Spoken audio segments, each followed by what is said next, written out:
UCF enters an interesting season in the 2023 year because they're entering a new conference, because they are entertaining new possibilities. And obviously conference realignment has been the talk as of lately, and it's getting kind of old. So let's talk about 10 players for the 2023 season that will make an impact for Gus Malzahn's squad. We'll start with the offensive side of the ball and a guy who I really like in Johnny Richardson. Now, he hasn't been able to figure out his footing quite yet and in terms of consistency in Malzahn's system. But when you look at the speed he brings to the table, I'd really like to see him get more involved in this offense. I believe that he can be a dynamic weapon for Malzahn and for this team. It's just a matter of finding what works best for him. Now, you're going to face a challenge in terms of touches because HARVEY is coming back. The wide receivers are coming back that are really talented. So finding ways to get him the football will be the biggest challenge. But if you're able to get him the ball, then you're looking at a guy who can be an explosive weapon. A player they brought in the transfer portal that really caught my eye as well on the defensive side of the ball is JIREH Wilson. The safety comes in at 6'3, 219 pounds. He was a former linebacker for ECU and switched to safety last year. That's a name to keep an eye on. You lost Devad Wilson at the safety position for UCF. They replace him with JIREH Wilson, a proven playmaker who can make this group even better. UCF was fairly average in a lot of categories, so finding ways to take steps forward will be the biggest key to help this offense, to help this team. And you're facing a lot more talented offenses in the Big 12, so that's a challenge to keep an eye on and something that will make life difficult for UCF. But that's why you bring in Wilson. That's why you bring in players like him to be able to help make that happen. A group that needs to take a step forward in terms of consistency offensively is the passing attack, and the wide receivers fit in that category. Kobe Hudson came in from Auburn last year and had a solid season, 641 yards, average 16.4 yards per catch. Now, some of that stems from what the quarterback needs to do, and we'll talk about that later. But Kobe Hudson is someone who could take a step forward, and that could have a huge impact on what this team can do, what this offense can do, and Gus Malzahn knows he needs to be able to throw the football more efficiently. And when you have a veteran quarterback like that, they have what it'll take to make that happen. It's just a matter of finding ways to be consistent and finding ways to get the job done. And Kobe Hudson's a really fun player to watch. He will be a proven playmaker that can step up and be an explosive weapon because he has the speed and the quickness to make guys miss. It's just a matter of getting the football in space.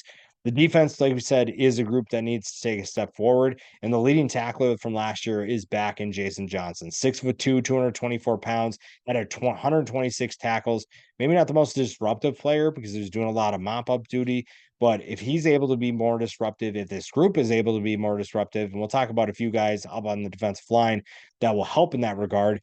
But if the defense, the front seven can be better, and that puts UCF in a good position. I think a lot of people expect UCF to be a solid contender in the Big 12. Maybe not for a conference championship, but they are going to be maybe the best team of the four new teams coming in, and the defense will play a big role in that. Ricky Barber is also back, but up front at defensive tackle, 9 tackles for loss and 3 sacks last year for him.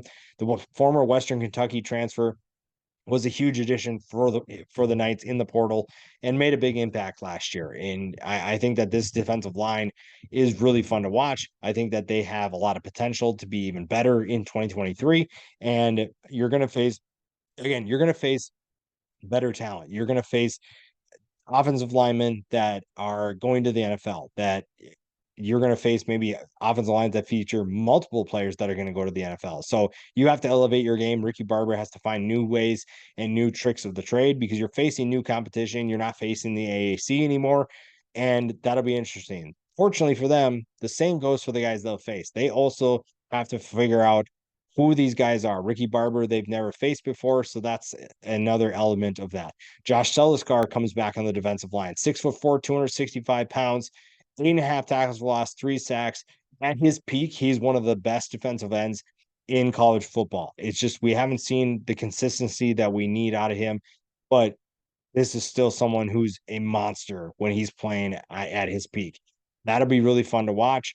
That is still a position that to me is the strength of this defense. That will be a tough group to block, and that will help a defense that, again, has a lot of talent and it has the ability to be good. It's just a matter of putting that all together.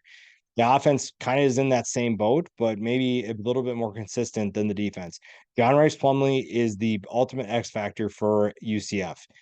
I think that he was pretty good as a passer at times last year, but the consistency just wasn't there. Now, obviously, he's an explosive rusher as well. 862 yards and 11 touchdowns on the ground. The touchdown to interception ratio is probably what people will point 14 touchdowns to 8 interceptions. His ability to throw the football more consistently will be the biggest thing that will help UCF's offense. If you're able to find ways to throw the football more efficiently, I mean, this group finished 57th, which isn't bad, but I think they rely heavily on the rushing attack to get the job done. And one, you're not going to win a lot of Big 12 championships that way. But two, just to be more explosive.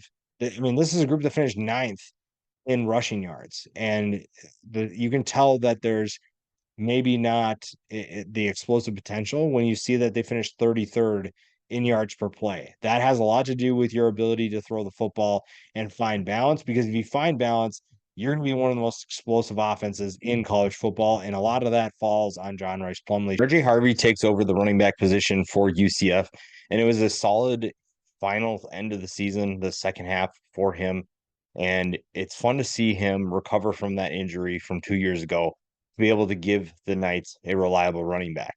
I think the end of the season, like I said, is the best for him.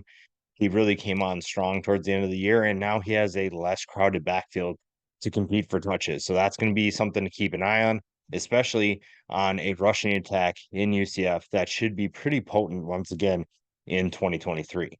Specifically Javon Baker, then you get really excited. 796 yards and 5 touchdowns for Baker, a really acrobatic catcher, someone who can stretch out and make a catch radius increase, someone who can create extra room for error for John Rice Plumlee, and a reliable pass catcher that can make plays for the Knights. He has a future in the NFL. It's just a matter of how many opportunities is he going to get. And if they're able to get him the ball more, I think that you're just looking at a group that is much better than they were in 2022. The defensive side of the ball will be the final group we talk about. TRE'MON, MORRIS-BRASH, another defensive end. He and Josh CELISCAR, give them two of the better defensive ends in the conference. You look at, that's a great tandem, and Morris-Brash has been a proven playmaker. 37 tackles for loss in his career, 16.5 sacks. He knows how to get to the quarterback. CELISCAR also does, and that's what makes UCF so fun to watch. That's what makes them a very interesting group in 2023, and it's just a matter of consistency on defense and finding ways to create more balance offensively. So if they're able to do that, competing in the Big 12 shouldn't be a problem, especially in year one. It's just a matter of what does that ceiling look like for the long run under Gus Malzahn.